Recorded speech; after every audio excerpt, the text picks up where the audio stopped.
de nazis escapados de la guerra aquí en la Argentina. De nazis por todo el planeta.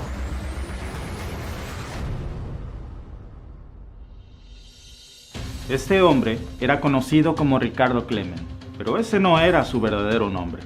Un día después de su trabajo, se bajó del autobús y mientras caminaba hacia su pequeña casa en un suburbio de clase media en Buenos Aires, el 11 de mayo de 1960, pasó junto a un chofer y dos hombres que trabajaban con el cofre abierto de una limusina Buick negra. Cuando justo pasó Ricardo enfrente de ellos, los hombres lo agarraron por la fuerza y lo arrastraron pateando y gritando al asiento trasero del vehículo y huyeron inmediatamente a toda velocidad en la noche. El verdadero nombre de Ricardo Klement era en realidad Adolf Eichmann, un importante teniente coronel de las SS nazis que planeó el transporte de judíos europeos a los campos de concentración, y los hombres de la limusina que los secuestraron eran en realidad agentes del servicio secreto israelí. Esta historia es real, pero ¿qué hacía un importante general nazi trabajando como capataz de producción en una ensambladora automotriz en la Argentina? ¿Cómo fue que logró llegar encubierto hasta allí? En realidad, Eichmann no fue el único nazi entre los nazis que encontró refugio en América Latina después de la caída del Tercer Reich. Según un artículo publicado en el 2012 por The Daily Mail, los fiscales alemanes que examinaron archivos secretos de Brasil y Chile descubrieron que más de 9.000 oficiales y colaboradores nazis de otros países escaparon de Europa para encontrar refugio en países de América Latina, como por ejemplo Brasil, en donde se encubrieron a más de entre 1.500 a 2.000 criminales de guerra nazi, mientras que entre 500 a 1.000 se ocultaron en Chile, y un mayor número de altos generales alemanes se mudaron a la Argentina. Hablamos de hasta unos 5.000 de ellos, mientras que muchos más se dispersaron por el resto de América Latina. Pero ¿por qué muchos criminales de guerra nazis huyeron a América Latina después de la Segunda Guerra Mundial? ¿Quién estuvo detrás de esta ruta de escape? ¿Cómo lograron eludir a la justicia? ¿Y cómo solo algunos de ellos fueron descubiertos años después? Yo soy Víctor y en este video te lo voy a explicar.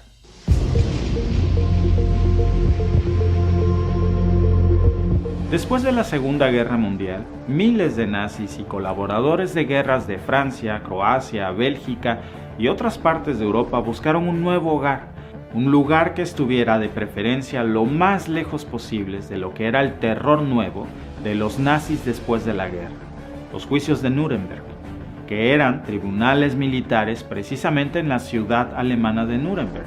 Numerosos nazis fueron juzgados por los crímenes cometidos durante la Segunda Guerra Mundial y por eso los generales nazis de más alto rango querían huir de allí y escogieron como ruta de escape en un principio principalmente a 3 países de América Latina: Chile, Brasil y por supuesto Argentina, que recibió masivamente no a cientos, sino a miles de ellos gracias a este hombre, Juan Domingo Perón, que hizo todo lo posible para favorecer a los altos mandos nazis una ruta de escape efectiva, enviando incluso agentes argentinos a Europa para facilitar su paso, proporcionándoles documentos de viajes y en muchos casos hasta pagando sus gastos. ¿Pero por qué Argentina? Principalmente porque el gobierno de Perón era un gran admirador de los adornos fascistas de la Alemania nazi, elegantes uniformes, desfiles, mítines y un antisemitismo despiadado. Argentina. El dictador Juan Perón y su esposa Evita son abiertamente favorables a los nazis. El ejército argentino ha sido equipado y entrenado por la Wehrmacht.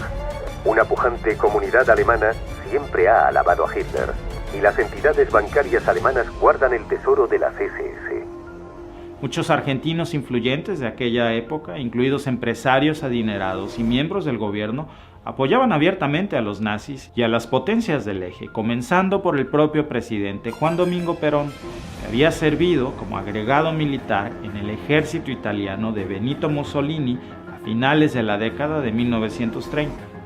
Aunque Argentina eventualmente declararía la guerra a las potencias del eje un mes antes de que se terminara la guerra, lo hizo, según varios historiadores, como parte de un plan secreto para conseguir agentes argentinos en Europa para ayudar a los nazis derrotados a escapar después de la guerra. Pero definitivamente había una razón mucho más poderosa de por medio para que el gobierno de Perón aceptara la peor escoria de la Alemania nazi: dinero, mucho dinero. Y es que muchos alemanes adinerados estaban dispuestos a pagar por un salvoconducto después de que terminó la Segunda Guerra Mundial. Muchos de estos líderes nazis habían saqueado millonarias fortunas de los judíos que asesinaron durante el Holocausto, y parte de ese dinero lo llevaron consigo a otros países como Argentina, Brasil y Chile a cambio de una ruta de escape. Y es que justo antes de que la guerra finalizara, los oficiales y colaboradores nazis vieron venir el desenlace desde 1943 y comenzaron a esconder oro, dinero, objetos de valor, obras de arte en diversos bancos y bóvedas en Suiza, y con todas esas inmensas fortunas fuera de Alemania se les facilitaría mover sus riquezas a países de América Latina, y la puerta de entrada era Argentina, que tenía una alfombra roja muy bien diseñada para los altos mandos de la Alemania nazi, que podían pagar por un buen salvoconducto. A esa ruta la llamaban la ruta de las ratas o la línea de ratas, que viene de su nombre en inglés, Ratlines. Ratlines, que significa ruta de las ratas, era el nombre de las rutas de fuga en la agenda de los servicios secretos. ¿Pero qué eran estos Ratlines? Cuando escuchamos Ratlines o la ruta de ratas, podríamos pensar que se llamó así a una ruta de escape de los primeros nazis en abandonar el barco como ratas, pero en realidad este nombre tiene otra razón de ser. Entre los marinos y navegantes se le llama ratlines a estas cuerdas en forma de escalera que se colocan para poder subir por el mástil de los barcos. Seguro los has visto en las famosas películas de piratas, y es que en realidad en la antigüedad estas cuerdas llamadas ratlines eran usadas como el último recurso, el más desesperado, para evitar ahogarse si el barco se hundía. Por eso a esta ruta de escape, que era el último recurso de muchos jerarcas nazis que buscaban huir de las manos aliadas, después de la caída de Adolf Hitler se le llamó Ratlines o la última vía de escape.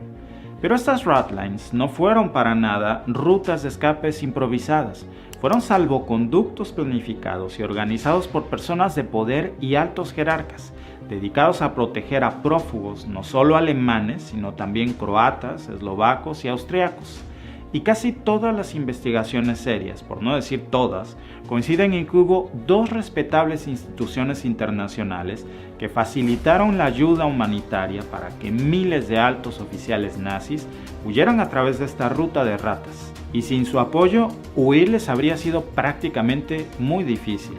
Pero antes de decirte cuáles son estas dos instituciones, debo aclararte que no es una conjetura mía, así que por favor, si sientes alguna indignación en saber esta información, no te molestes conmigo. Incluso artículos de medios de todas partes del mundo, desde Oriente hasta Occidente como la BBC, The New York Times, el Washington Post, hasta medios alemanes como D&W o incluso medios rusos como Sputnik News y cientos de historiadores y libros coinciden en que estas dos instituciones, voluntaria o involuntariamente, estuvieron detrás de la ruta de ratas para el escape nazi: la Iglesia Católica y la Cruz Roja. 300 fugitivos nazis logran entrar en Argentina con documentación falsa, pero permisos de viaje auténticos emitidos por la Cruz Roja, a veces con la ayuda de ciertos departamentos del Vaticano, poco rigurosos o incluso cómplices, pero en todo caso, desbordados por el flujo de refugiados. Te dejo, por cierto, algunos de los muchísimos enlaces en donde puedes confirmar esta información en la descripción del video. Pero ¿cómo pudo el Vaticano y la Cruz Roja estar detrás de la llamada ruta de ratas que trajo a los más altos e infames jerarcas nazis a las puertas de América Latina? La respuesta la encontramos aquí, en la primera fase de esta ruta, la llamada Ruta Vaticana, que comenzaba dándoles a los oficiales nazis una vía de escape segura a través de Roma y Génova, en donde recibían documentos de identidad falsos que le eran expedidos por la Comisión de Refugiados del Vaticano y en algunos casos, según diversas pruebas de muchos nazis capturados, los recibían directamente de manos de altos cleros de la Iglesia Católica mientras los ocultaban en sus monasterios y eran cruzados por una ruta especial desde los Alpes italianos, y por eso se le conocía también como la Ruta de los Monasterios. También les daban los nombres de Ruta de los Monasterios o Ruta del Vaticano. Una vez que recibían sus documentos de identidad falsos de la Comisión de Refugiados del Vaticano, Con ese documento de su nueva identidad les tramitaban pasaportes de viaje que les eran expedidos por el Comité Internacional de la Cruz Roja. Y es que eran tantos los miles de millones de refugiados que había dejado la guerra que la Cruz Roja no tenía la capacidad de procesar ni de verificar la identidad de todos los solicitantes de refugio, así que confiaban en la identidad que era expedida por las referencias del Vaticano a través de la Comisión de Refugiados del Vaticano. Este tema no es para nada nuevo y ha despertado muchas controversias, incluso de algunos historiadores que siguen debatiendo sobre si la complicidad de la Iglesia Católica con estos altos jerarcas nazis fue institucional o si solo se trató de algunos casos aislados dentro del Vaticano.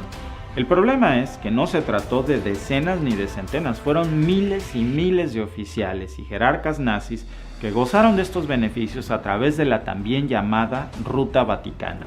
De hecho, en el propio libro Ratlines de los historiadores Mark Arons y John Loftus, sostiene que el primer sacerdote que se dedicó a planificar estas rutas de escape para los nazis fue el austriaco Alois Judal, que residía en Roma, en el Vaticano, en donde era rector de un colegio austriaco-alemán. Y en 1937, el mismo obispo católico había escrito este libro que ves en pantalla, llamado Los Fundamentos del Nacionalsocialismo, en el que básicamente elogiaba a Adolfo Hitler. Y fueron precisamente estas rutas de escape nazi, o Ratlines, las que fueron creadas por el obispo austriaco desde la sede del Vaticano, que trajeron a América Latina a los más altos e infames jerarcas nazis, como Adolf Eichmann, alias Ricardo Klement, el hombre secuestrado en Buenos Aires del que hablamos en un principio, o Edward Rochman, también conocido como el carnicero de Riga, de los que te voy a hablar en un momento. Pero tal vez la pregunta más controversial hasta el día de hoy sigue siendo esta: ¿cuánto sabía el Papa Pío XII sobre esto? Sobre todo porque era toda una red de escape que implicaba e involucraba desde monasterios hasta la Alta Comisión de Refugiados del Vaticano, encabezada por un obispo desde la Santa Sede.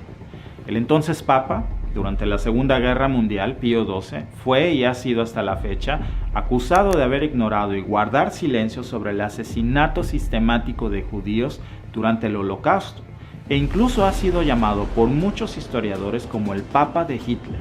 Incluso en 1998, el Vaticano se disculpó públicamente por su silencio durante el régimen nazi y hace apenas 2 años el Papa Francisco, precisamente de origen argentino, desclasificó miles de documentos secretos del polémico Papa Pío XII. De hecho, existen evidencias que demuestran que hasta el 90% de los altos oficiales nazis que huyeron de Europa lo hicieron a través de Italia, el principal aliado de Alemania de Hitler durante la guerra. Claro que no todos escaparon al mismo lugar, algunos huyeron a Canadá, Estados Unidos, Brasil, Chile, Paraguay, pero la gran mayoría huyó a América Latina y muy particularmente a Argentina.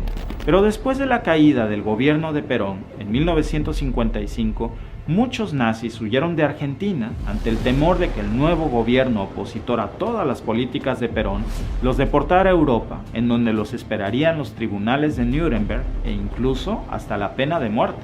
Y así fue. Con el tiempo, la presencia de tantos criminales de la Segunda Guerra Mundial reunidos en un mismo lugar, como un santuario nazi, se convirtió en una vergüenza para la Argentina y comenzaron a cazarlos.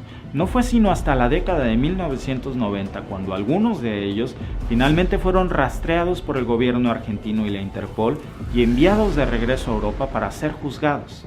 Pero muchos de los nazis que escaparon a América Latina nunca fueron llevados ante la justicia, como por ejemplo el coronel de las SS Walter Roth, que fue creador de las cámaras de gas móviles que mataron al menos a 100.000 hombres, mujeres y niños, y murió en su vejez en una cama en Chile en 1984.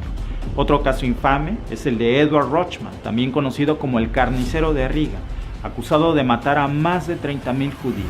Edward Rochman llegó en julio de 1977 a Paraguay, huyendo primero de Alemania a Argentina y luego de la Argentina a Paraguay, y con una de estas identidades falsas otorgadas por el Vaticano y la Cruz Roja. Otro de estos casos infames fue el de Gustav Wagner, un oficial de las SS conocido como La Bestia, que murió impune en Brasil en 1980 después de que un tribunal federal supremo del país se negara a extraditarlo a Alemania. Y finalmente, uno de los casos más conocidos fue el del Dr. Joseph Mengele, alias el Ángel de la Muerte, un alto oficial nazi acusado de llevar a cabo experimentos crueles y terribles que ni siquiera voy a mencionar. Francamente, Mengele era una persona de mente y retorcida que experimentó de las formas más crueles con niños y mujeres en los campos de concentración nazi. Uno simplemente no puede comprender cómo puede haber tanta maldad y tanta crueldad en una persona, y merecía ser juzgado con las penas más altas por sus crímenes, pero en lugar de eso, huyó por la ruta vaticana Argentina en 1949, antes de que se mudara a Paraguay en 1959 y a Brasil un año después, y fue enterrado bajo un nombre falso. Pero no solo fue América Latina. Muchos historiadores señalan cómo, en algunos otros casos, Estados Unidos también fue cómplice de la protección de criminales de guerra nazi en Sudamérica. Por ejemplo,